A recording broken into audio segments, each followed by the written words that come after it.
Olá, pessoal. Agora nós vamos falar sobre os mitos, símbolos e arquétipos, deuses e deusas do signo de Touro. O Touro é o segundo signo zodiacal. O modo dele é fixo, o elemento é terra e o regente é Vênus. Outros arquétipos míticos: a Lua e todas as deusas lunares, Europa, Rei Minos e o Minotauro, Ishtar, Ariadne e Teseu, Pasífae, Dionísio, Baco, Rei Midas, Dédalo e Hefesto, Vulcano. Assim como Áries, Touro era importante no calendário sazonal egípcio. Durante a subida noturna de Touro, ou seja, durante o mês de Escorpião, o gado era cruzado e os bois eram atrelados ao arado. Porém, mais importante é que Touro antigamente era o início dos zodíacos e Áries o signo final. A estrela Aldebaran, no meio da constelação de Touro, era chamada de o olho do touro e servia para fixar o ponto inicial do círculo zodiacal.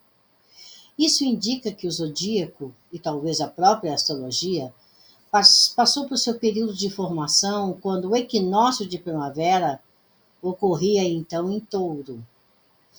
Esse período, a que chamamos Era de Touro, ela estendeu-se aproximadamente de 4.000 a 2.000 antes de Cristo. Durante esse período, as civilizações suméria e egípcia começaram a tomar forma no Oriente Médio. Durante esse período também a civilização minoica de Creta atingiu seu primeiro auge e Stonehenge estava sendo construída na Inglaterra. A Era de Touro foi caracterizada como uma era matriarcal em que o culto ao touro era o mais importante, mas isso não passa de uma supersimplificação. O período matriarcal da civilização ocidental teve as suas origens muito antes, na Era de Câncer, o que não surpreende, claro. Mas por volta da Era de Touro, as simples aldeias agrícolas da Era de Câncer, e essa Era de Câncer vai de 8.000 a.C., haviam se transformado nas sofisticadas civilizações mencionadas anteriormente. O símbolo usado pelos astrólogos para denotar touro é uma cabeça de touro com os chifres em destaques. O chifre de touro era um análogo à lua crescente e representavam o princípio do crescimento e da geração. Tanto touro quanto a lua são associados até hoje a esses princípios. Uma vez que a grande deusa era a fonte de todo o crescimento, de toda a geração, o fértil touro era representado como seu consorte, o príncipe masculino necessário para que o ciclo de nascimento e crescimento continuasse. Deusa, lua e touro eram símbolos inseparáveis do ciclo sazonal. Não é de espantar que a mãe de touro caia durante o período mais abundante e fértil da primavera. E embora atualmente possamos pensar em touro como regente do pescoço ou garganta na astrologia médica, os antigos egípcios ligavam este signo aos genitais. O touro em si não era cultuado na Era de Touro, mas sim o ciclo eterno das estações, o ciclo do crescimento inerente à natureza e à humanidade. Em toda a Creta, encontravam-se imagens de pedra dos chifres do touro, chamados bucrânia. Encontraram-se estátuas e estatuetas cerimoniais dos Balcãs, que combinam os símbolos de touro e da lua crescente, de modo a não deixar dúvida quanto à identidade dos dois conceitos. Esses itens datam de cerca de 4.000 anos antes de Cristo, e foram criados pelos povos agrícolas do período neolítico. A lua, é claro, é a grande deusa, em sua fase crescente, associada à fertilidade e ao crescimento. A sabedoria popular ainda nos diz que é melhor plantar durante a lua crescente, e qualquer bom mago sabe que os feitiços de abundância e crescimento devem sempre ser realizados durante uma lua crescente. Touro é, portanto, associado à lua, tanto quanto Vênus, o seu regente planetário, obviamente. Na tradição astrológica, a lua é exaltada em touro. Essa tradição é parte de uma mitologema que remonta ao Neolítico. A exaltação da lua em touro, porém, tem outro significado. Na tradição hindu, a lua é exaltada precisamente no grau das Pleiades, que no nosso atual zodíaco tropical fica a 29 graus de touro. Para os hindus, as Pleiades eram as esposas dos 7 sábios celestiais, que eram as estrelas da Grande Ursa.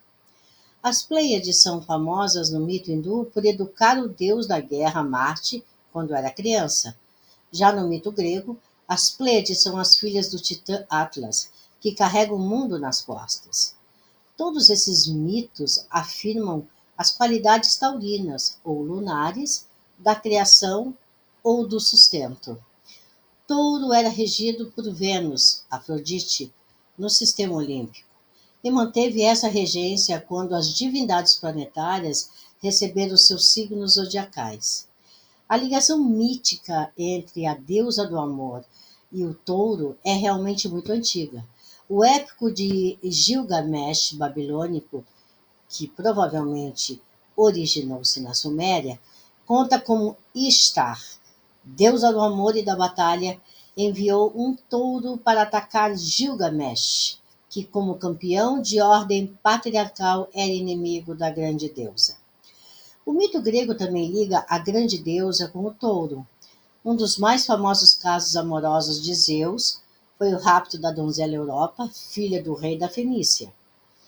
Na forma de um touro, Zeus carregou Europa através do Mediterrâneo para a ilha de Creta, onde se uniu com ela e deu origem à Casa Real Cretense.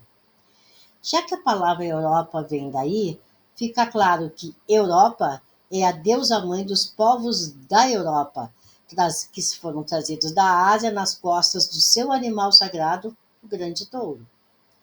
Também é significativo que Zeus e Europa tenham atacado. Desculpa. Também é significativo que Zeus e Europa tenham atracado em Creta, pois Creta era uma sociedade predominantemente matriarcal, onde a grande deusa era cultuada como suprema divindade. Os afrescos do palácio cretense de Knossos mostram mulheres joviais, sorridentes, de peito nu, com seus braços adornados por cobras, dão a impressão de sacerdotisas. O culto ao touro, como vimos, também era altamente desenvolvido em Creta. Os dois animais indicados, a serpente e o touro, que podem evocar touro e seu signo oposto, escorpião. O touro que levou Europa a Creta não foi o único touro a aparecer na mitologia dessa misteriosa e importante ilha. Ainda mais famoso é o Minotauro, o homem com cabeça de touro. De acordo com o mito, o deus Poseidon, Netuno, ou Poseidon, trouxe um touro do mar e o deu ao rei Minos de Creta, com ordens de sacrificá-lo. Mas Minos recusou-se a obedecer à ordem divina, guardou o animal mágico. E isso enraiveceu os deuses, que fizeram com que a esposa de Minos, a rainha Pasífae, enlouquecesse de luxúria. Ela acasalou com o touro de Poseidon e deu à luz a um monstro meio homem, meio touro, o Minotauro. Escondido em um labirinto sob o palácio, o Minotauro era uma fera terrível que exigia sacrifício humano. Traziam-se cativos da Grécia para oferecê-los ao Minotauro. Um desses cativos, Teseu, Ganhou a confiança da filha de Minos, Ariadne, e, com a ajuda dela, matou o Minotauro. Ela lhe deu um fio mágico para não perder o caminho do labirinto. Teseu mergulhou na escuridão, encontrou o Minotauro e o matou. Em seu conhecido romance The King Must Die, a Mary Renault liga a história de Teseu e Ariadne ao antigo esporte cretense do rodeio, em que rapazes e moças literalmente dão cambalhotas sobre as costas de touro na arena. Também associou esse mito à dominação da antiga civilização cretense pelos gregos micênicos patriarcais, que é uma conjectura que encontra apoio na arqueologia. Em todas essas histórias, o touro está ligado a uma figura feminina e podemos suspeitar que, em todos os casos, essa figura era a grande deusa. Ishtar, senhora do touro que enfrentou Gilgamesh, era o equivalente babilônico de Vênus, regente de touro. Europa foi a mãe epônima de seu povo. O nome Ariadne significa a pura. Ela é também outra encarnação da deusa de todas as coisas, e é provável que até mesmo a desafortunada Pasífae fosse, em algum mito mais antigo, também uma grande deusa. A deusa tem muitos aspectos. É mãe, esposa, ela é amante, ela é bruxa, sábia, anciã, é médium. Mas no caso de touro, é principalmente a deusa do crescimento, da fertilidade e do sexo, o que é adequado para um signo que ocorre durante a primavera, quando todas as coisas estão no mais abundante estado de crescimento. Sustento. É um princípio a que todo está fortemente ligado. Sustento, sustentar. A astrologia considera touro o signo de terra fixa, o signo mais fértil, frutífero e constante. Embora algumas pessoas possam se queixar da lentidão de touro para agir ou da sua intolerável teimosia, touro firma-se e cria raiz em um lugar até que esteja pronto para se mover. Então, como se um pano é como se fosse um pano vermelho agitando diante dele, né? E faz com que ele se torne uma locomotiva. Mas esse processo ocorre para touro apenas quando ele está pronto, não necessariamente quando todas as outras pessoas esperam que ele esteja. Isso torna o único temperamento taurino. Se seu poder interior fixo, sustentador, o torna compatível ao princípio feminino arquetípico de deusa.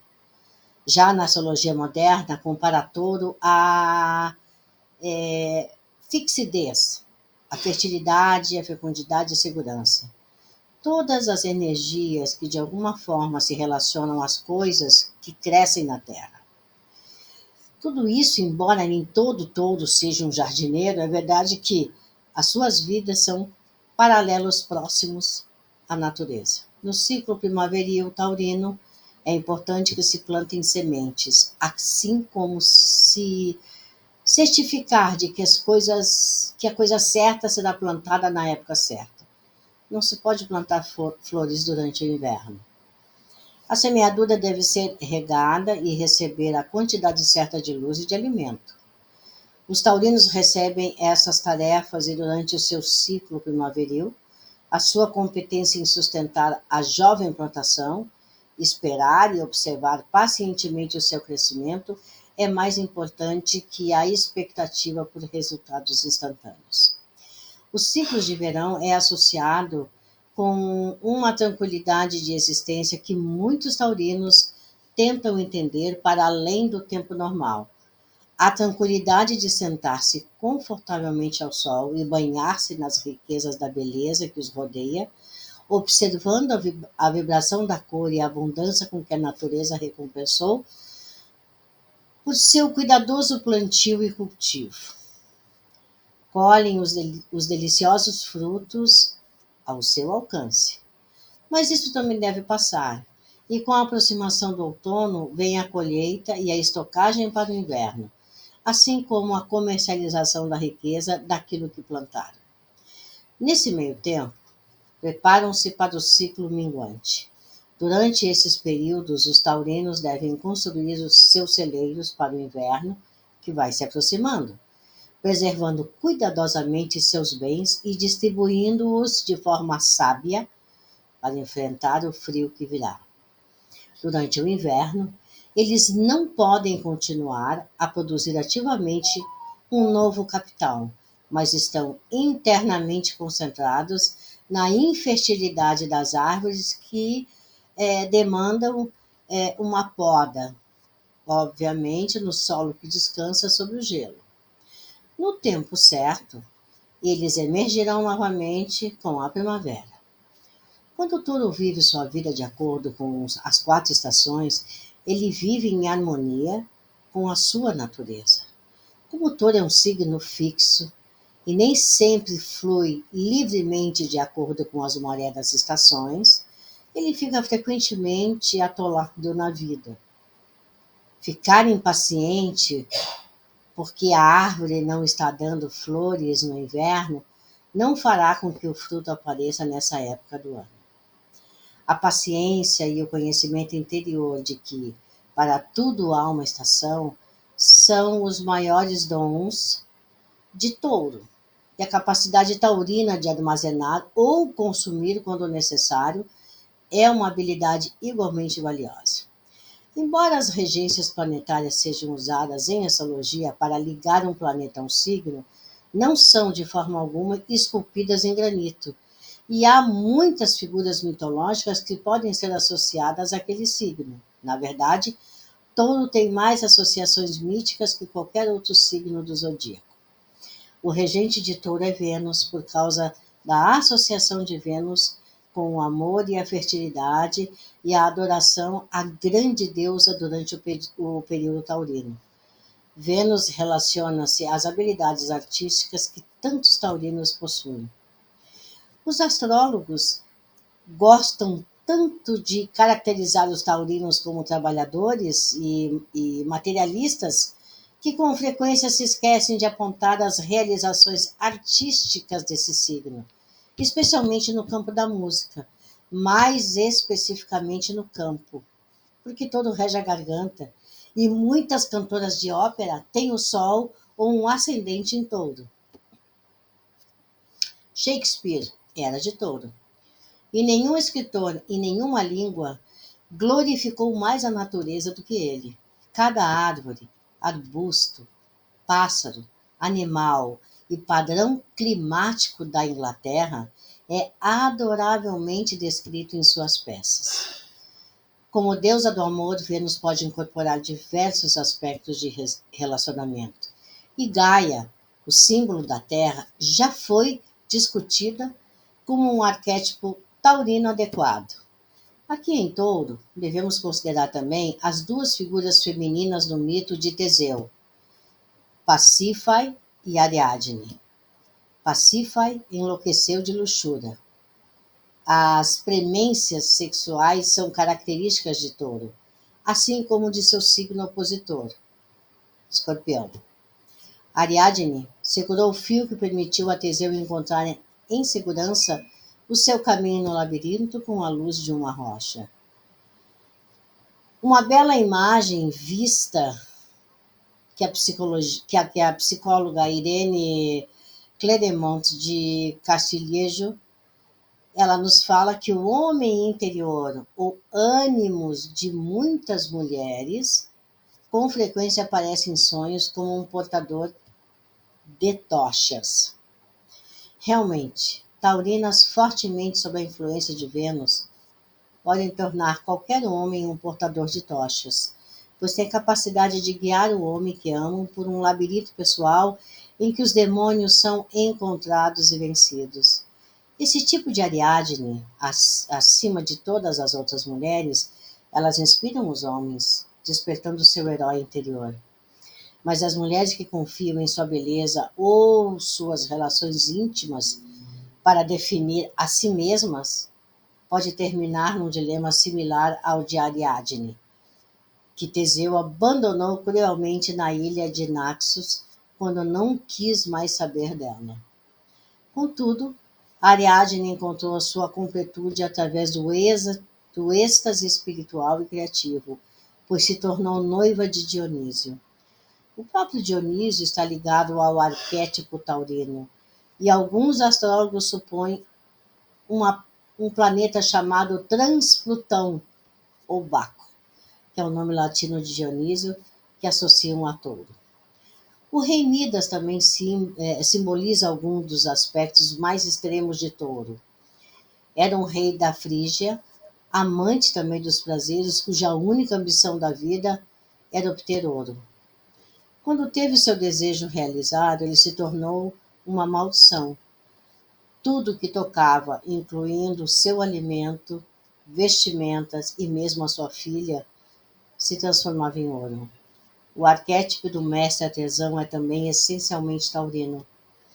Alguns astrólogos esotéricos ligam touro ao invisível, hipoteticamente, planeta Vulcano, que recebeu o nome do habilidoso ferreiro dos deuses, em grego Hefesto, que é esposo de Vênus. Outro artesão taurino é Dédalo, o talentoso arquiteto que construiu o labirinto para o rei Minos de Creta. E também depois que construiu, ele foi jogado nele. Assim como muitos taurinos são aprisionados em suas possessões ou realizações mundanas. Os mitos têm um modo de misturar-se e fundir-se uns aos outros. Lembremos que Zeus, em forma de touro, foi o progenitor da dinastia cretense e que uma fera com cabeça de touro, o Minotauro, vivia no labirinto cretense construído por Dédalo. O próprio Minos pode simbolizar a figura paterna, cuja necessidade de controle e representação emocional cria o efeito oposto, ou seja, o caos. Uma fera selvagem, emocionalmente indômita, nasceu na família de Minos, e isso o deixou tão horrorizado que resolveu trancá-lo no subsolo. Embora Touro seja frequentemente atraído por sua polaridade escorpião, também se assusta com a sua inflamada instintividade e pode tentar mantê-lo ou mantê-la escondida, proibindo-a de penetrar no mundo racional e controlado, que é um processo bem típico de touro. Assim, a fera permanece presa no subterrâneo em troca de sacrifícios humanos, que exige e ao mesmo tempo recebe. Bem, aqui podemos certamente observar os extremos de polaridade touro-escorpião, quando a disfunção familiar se torna patológica. Planetas em touro operam de maneira muito terrena.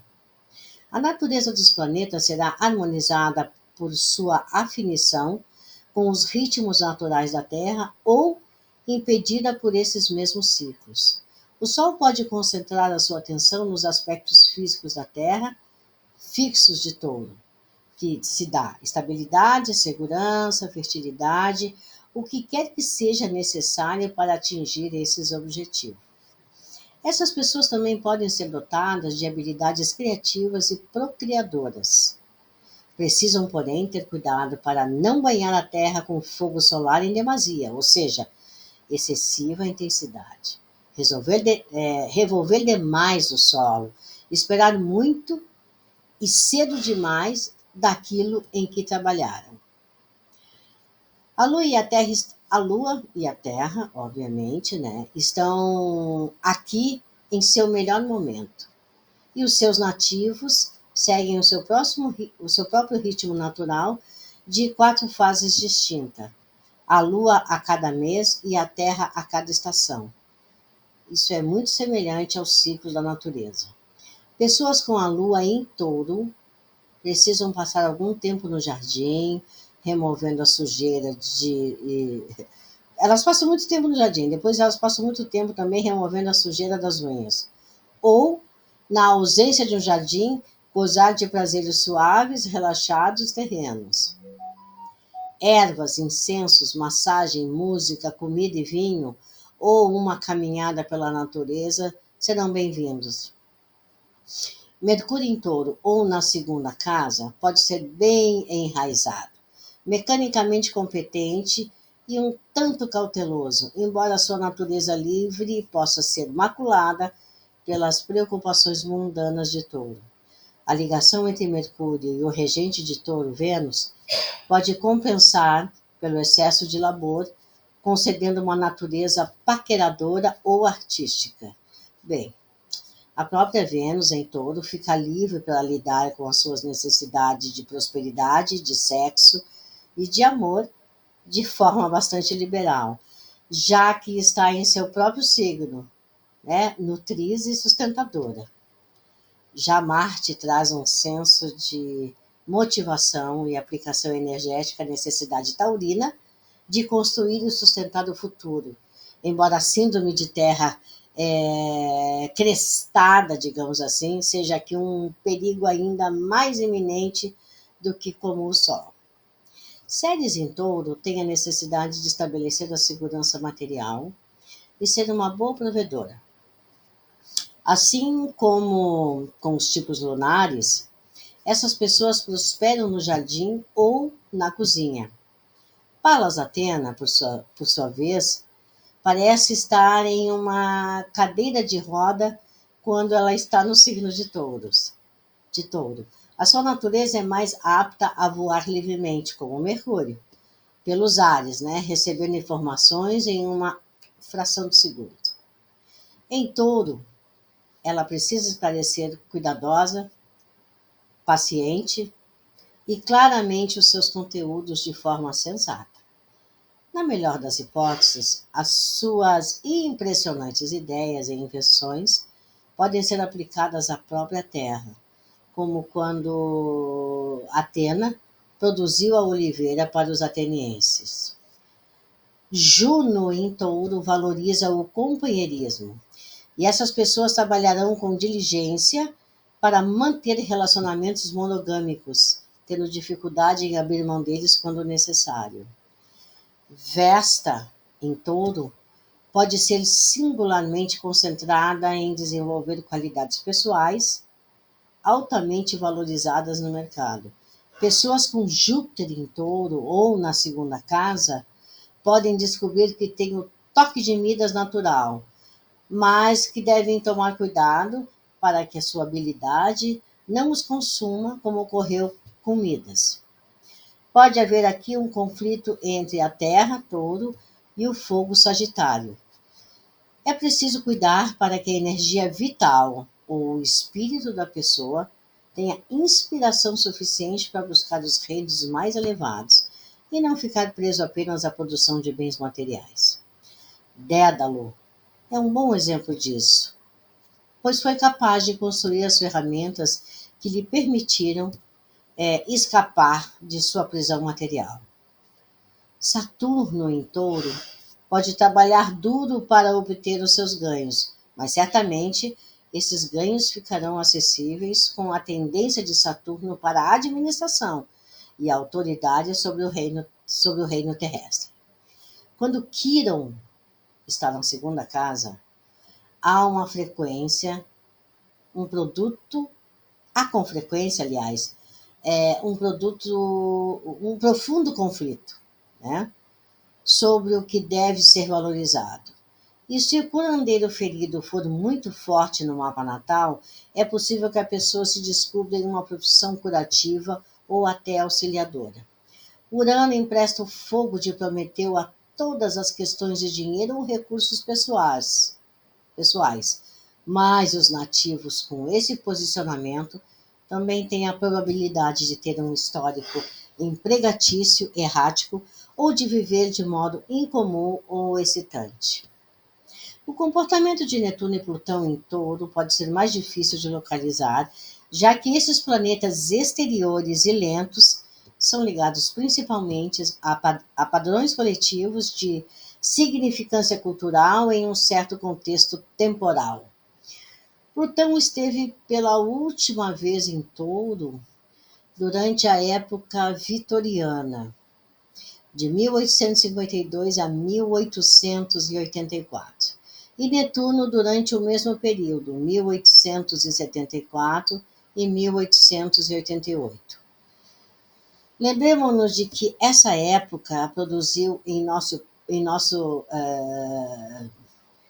país as últimas marteladas nos cravos de ferro que, numa imensa força de Hefesto, completaram as estradas de ferro transcontinental, permitindo assim que ocorresse o destino manifesto. Numa carta natal individual, porém, Netuno e Plutão, eles comportam-se segundo padrões bastante definidos quando estão na segunda casa. Aqueles que têm Netuno na segunda casa são com frequência espaçados no que se refere a questões financeiras.